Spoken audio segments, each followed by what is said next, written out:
You just done the ValueFirst workshop. I did, and it's actually wonderful. It's like, I don't know, I'm 20 years in the industry, and for the first time I see anything that has a potential of working. Everybody are talking about Google, how they do data-driven decisions, and how they quantify things, and how they manage to drive their business decisions correctly, let's say. And I never seen anything that has a potential of working, because all the time you get either too details or either too vague. Like with Scrum, we tried that for, I don't know, 3 years, 4 years. It's like Scrum is awesome, but they don't quantify. I see my developers sitting for an hour and trying to negotiate how many user story points are there, and they're changing the scale because we don't have the right user story points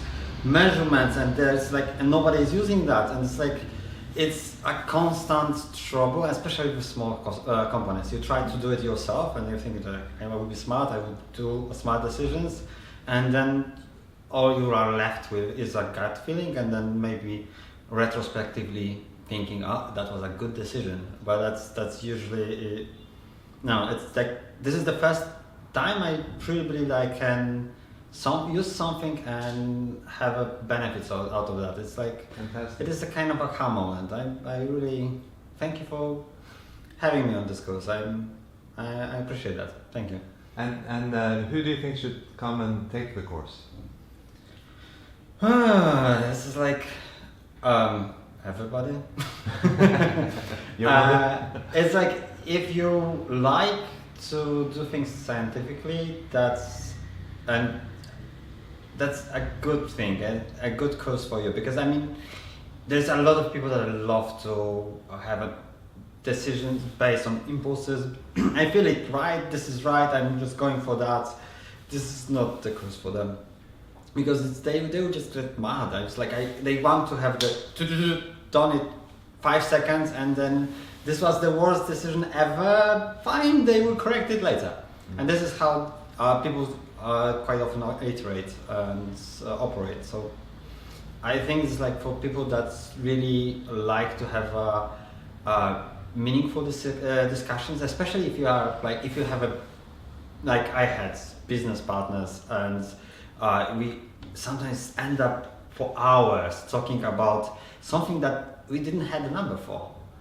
And it's how can you say this? Development is blah, and just how do you define blah? And okay, you're saying blah, you offended 20 people, everybody are mad, and we have no quantification, and we have just the argument of feeling that this is not right. And this kind of approach is something that will definitely help quite a few people to communicate.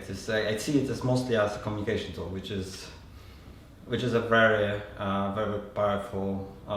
If you get people abroad, this can be a very powerful tool in your company. So basically, definitely small business owners would be very happy. They used to probably use the intuition, not the scientific approach.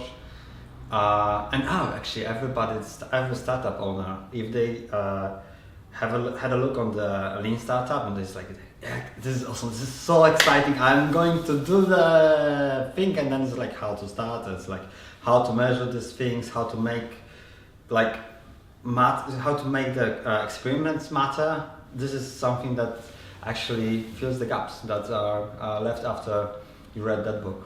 So it's perfect. And if there's there might be several things, but is there one thing that you'd like to highlight as you thought was really cool that you learned on the workshop? I think it's how easy you can define that this is a value. Oh, actually, that the value is what defines the cost of something, not the function. This is something that it's actually never occurred to me, and this was okay, yeah, it's actually right. And if you look at this from if you take like make these two things apart and like look on them separately, the things and like price estimations become a little bit easier to understand what you are delivering to the customer. You are not delivering the function because most likely they have a way of doing what they want to do. You're just delivering a value in form of improvements, and then you can add some price tag to that, which is awesome. Okay, last in Polish, a message to your Polish guys. You know, the guys in Poland. Polish, yeah. Yeah, just a sentence about about the workshop in Polish. Bardzo fajny workshop. Polecam. Wpadajcie. I don't know if it's Thank you.